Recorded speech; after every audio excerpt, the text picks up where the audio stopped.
Okay people, we're at Paisley Abbey and on the outside we have a little Easter egg and it's right up here. One of the gargoyles is a xenomorph. Can you see that, guys? Right in the middle of the screen. Got the alien from Aliens right in the middle. So that's a pretty cool little Easter egg if anyone's coming to visit.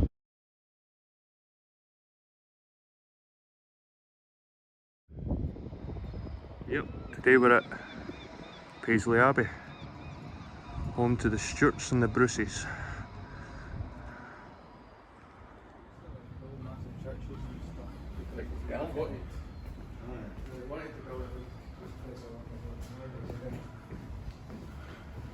Paisley Abbey was built here beside a ford on the White Cart Water in the 12th century, close to where the Celtic church of St Mirren had once stood. So it was an older church. Look at that. You see the name in there? That old church in Poitiers, is it?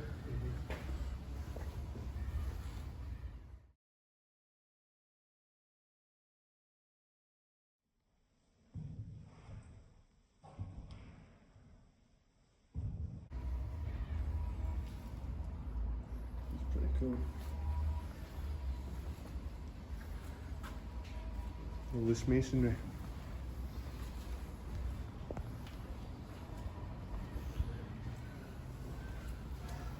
The founder of the abbey, Walter, High Steward of Scotland and Baron of Renfrew, was an ancestor of the royal house of Stewart.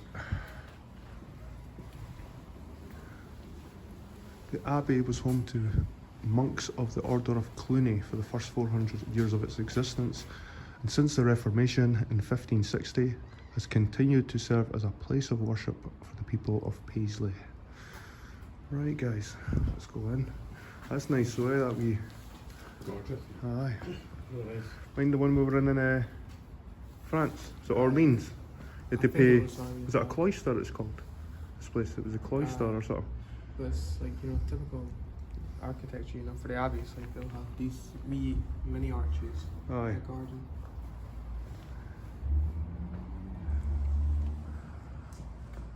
Beautiful. Nice garden as well.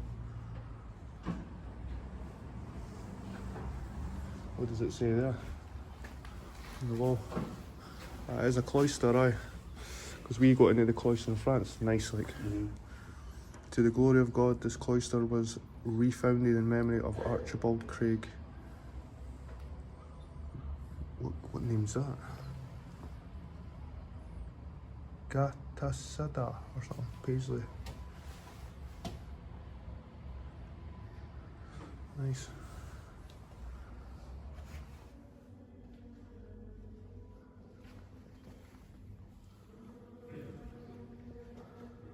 In memory of Ducas Vagini Caroli Domini Cathcart de Cathcart.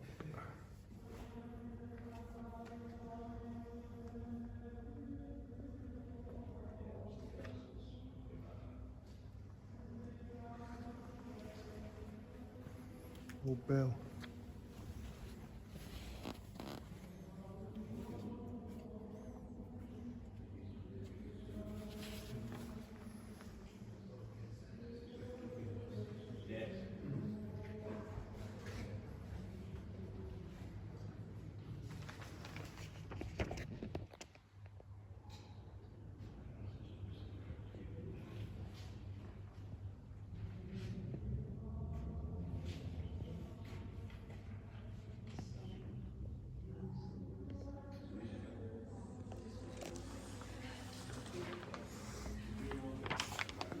So here is the Abbey Bell, Wallace window and Barracan Cross.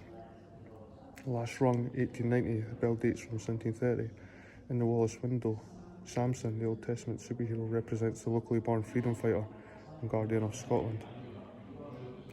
10th century Baroque and cross from early medieval kingdom of Strathclyde. Here's the cross here, son. Steve, sorry. That's cool, eh? So that's 1,000 years old. probably carved in the 900s. This cross originally stood at Barochan, 7 miles away. It was moved here in 1981 to protect it from weathering.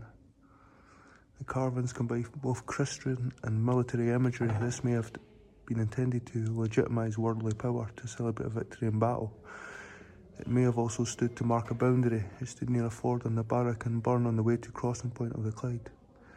The upper parts of the cross are filled with painstakingly carved interlace pattern. The man on horseback carrying a spear is probably a warrior lord. A small human figure is flanked by taller figures, one holding an axe, the other perhaps a horn, either blowing it in battle or drinking from it. Two fierce creatures face to face. They might represent two opposing armies. So our illustration above shows the cross partly painted using colours available in the 900s. We don't know whether the cross was painted or what colours would have been used, but the loss of painted detail may explain the limited detail in the carvings.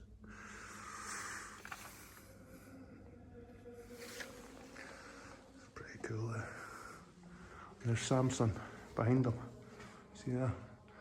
That's meant to represent William Wallace as well. And Samson, he was a character in the Bible. He killed the lion. Headlock. There's a headlock. The imagery is usually a dude with a lion in a headlock. Aye. That's Samson.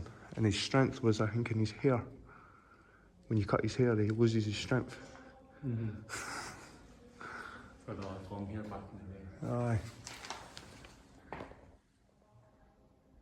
I think Native Americans are like that as well, with their hair.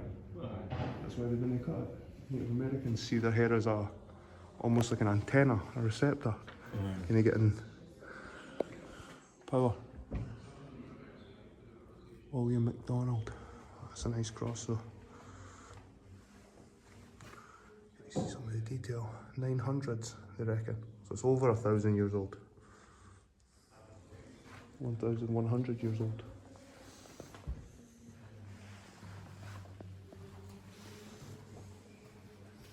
The back end of it, quite. Look at that thing over there. That's probably more medieval, that type.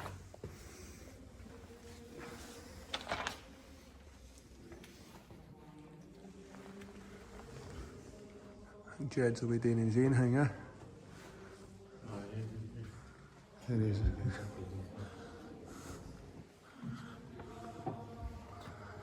The Barochan cross and the King of Strathgraif. The Barochan cross is very similar in style and quality to others raised on the Clyde side in the 10th century. As historical text, it outclasses most of them. The decorative work may be a bit off the peg, but a slow examination of its plates and interlace work may give you a sense of the mystery imparted in its 10th century audience.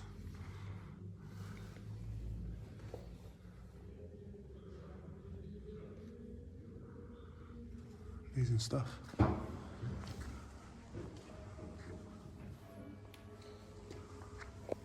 Stained glass as well. There's Adam and Eve's son.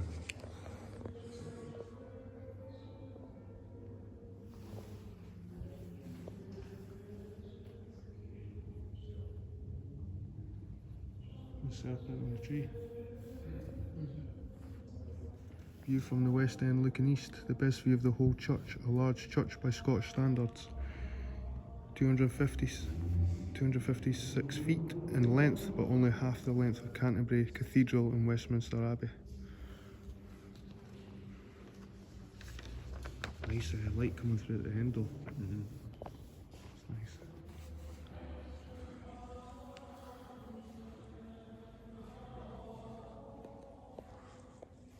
What do you think, son? What do you think about the monk music? Do you think it adds to the atmosphere? Yeah, it does.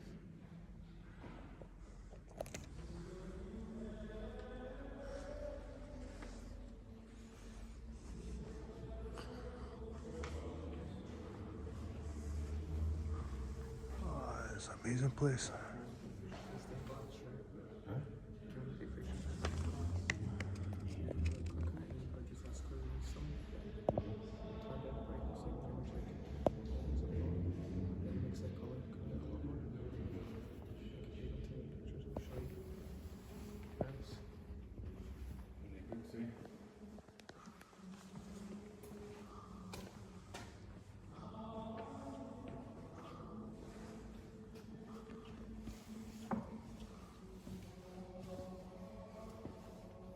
1533.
Pretty awesome.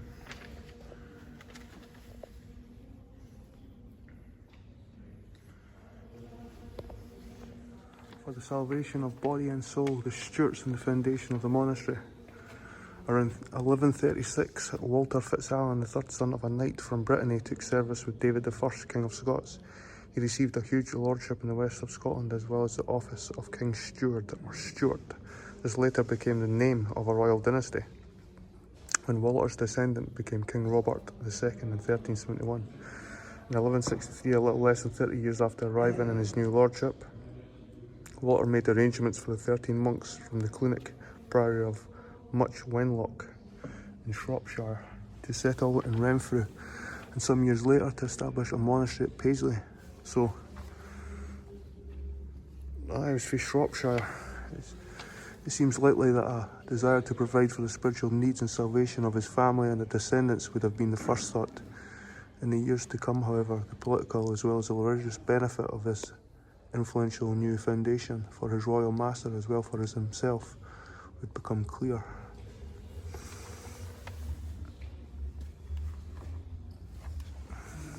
The medieval abbey, risen from the ashes to a state of great splendour.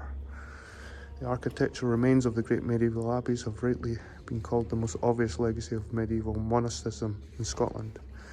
Paisley Abbey is no exception, but it can be very difficult for the layman to grasp the complexities of a building process which took place over hundreds of years and which was punctuated by starts and stops, changes in architectural fashion and calamitous events such as willful destruction. In 1307, the final phase of the building at the medieval began around the middle of the 15th century. It owed much to a succession of able abbots whose energy and ambition helped to rescue the abbey from decades of indolence and waste. Renewal probably began with the restoration of financial and religious discipline under Abbot Thomas Tarvas, followed by a programme of repair and rebuilding which helped to restore the abbey's tarnished reputation in Scotland and beyond. The existing abbey rental begun during Abbot Henry Crichton's time in 1460 gives clear evidence of improvement. It provides a detailed picture of extensive, well-managed estates, as well as an insight for the first time into the lives of the tenants who worked on them. Impressive as all these achievements were, Abbot George Shaw, appointed in 1473, had even more ambitious plans in mind for Paisley.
Crossing transepts, west window, North transept in blues and purples of Scotland depicts life of St Margaret, Mother of the Church of Scotland. Great window in north transept, window in south transept.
What was that? Like a plum or A something. plum, aye. A pomegranate. No, it wasn't a pomegranate because you know how it says they bit into, because it never says apple ever in the actual book, in any of the translations it never says apple. It's just the fruit of the tree, and if it was a pomegranate you wouldn't have been able to bite into it because you don't bite into pomegranates. It's got a skin on it, aye. Aye. As well, just like, you know, the inside of it, like you didn't bite into it So you reckon it could have been a plum? or something like that. Aye. And plums are native to Britain. Can't remember what actual fruit it was, but I remember looking into it. It wasn't that. 1617. It's grave slab.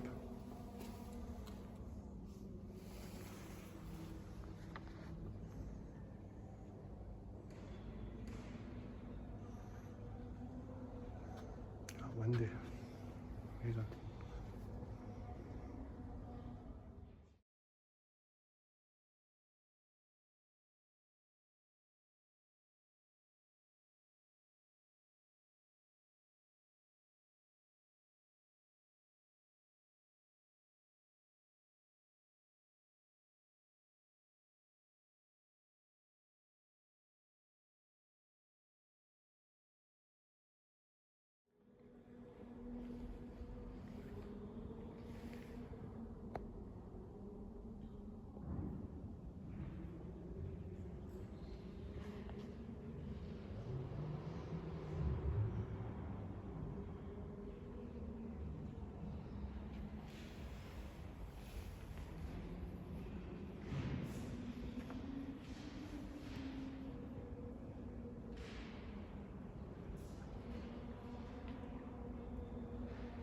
so much going on in that window that you could stand and stare at for like half an hour.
Chinese, man.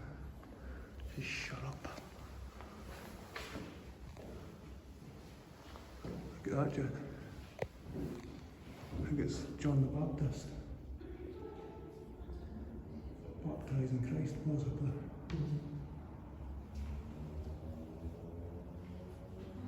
You see the outfit? It's almost scaly, again like a fish. Sleeves, because he lived in the wilderness. It's like fur. For the leaves or something like that, like, you know. That could be. Looks like the 12 disciples.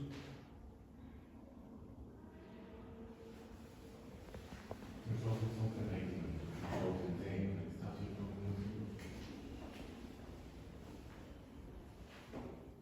That's the Last Supper, I think, up there, possibly. Got food in the middle, fish, bread. It could be like that could be a scene, the Last Supper up there. Like the first communist, possibly, communist angel. There's one of the chalice.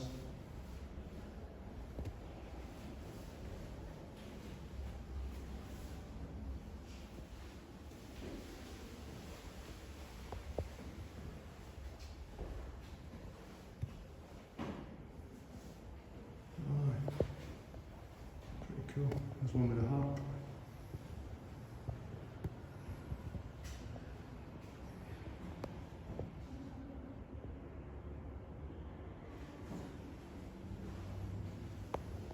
Awesome.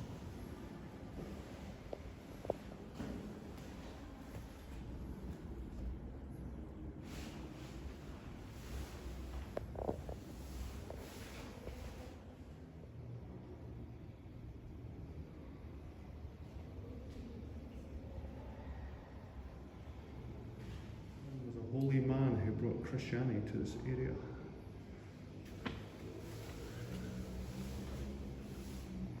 Inchmurren, Paisley.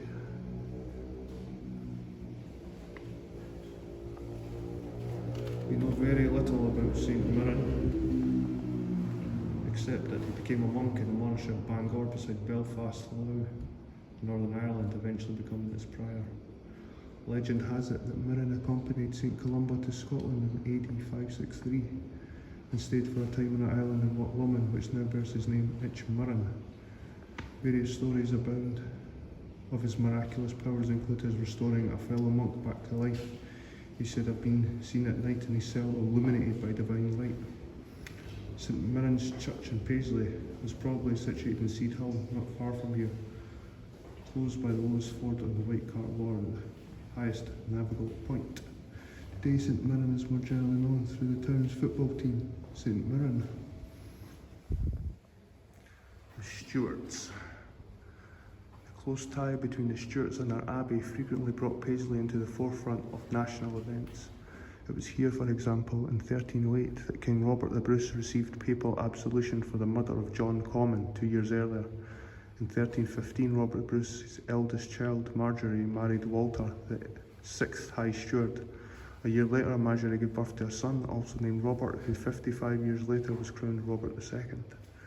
The abbey served as the Stewarts' burial place since the beginning. From the beginning, all 6 High Stewards were interred here, as was Marjorie Bruce. Robert II was laid to rest at Scone. His son Robert III, however, might have cried, "Bury me in Dungal, and write me this epitaph. Here lies the worst of kings and the most miserable man in the universe." But when he passed away in 1406, he too was buried here at Paisley in front of the high altar. In 1488, James IV, the 6th Stuart monarch, gave to Paisley its charter as a borough and barony. He acknowledged his roots with the words, "Our monastery of Paisley, founded by our most glorious progenitors." 3 years later, King James returned to the abbey to receive absolution from Abbot George Shaw, a family friend, for his part in the murder of his father, James III.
As well as music, other samples of slate were found in the silt, which were covered in graffiti and writing. This fragment has script on both sides. The script in different hands appears to be a piece of a lyrical poem.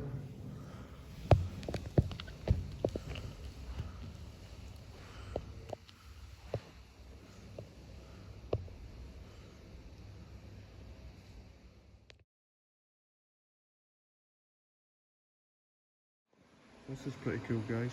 You can look up at the ceiling without actually cranking your neck.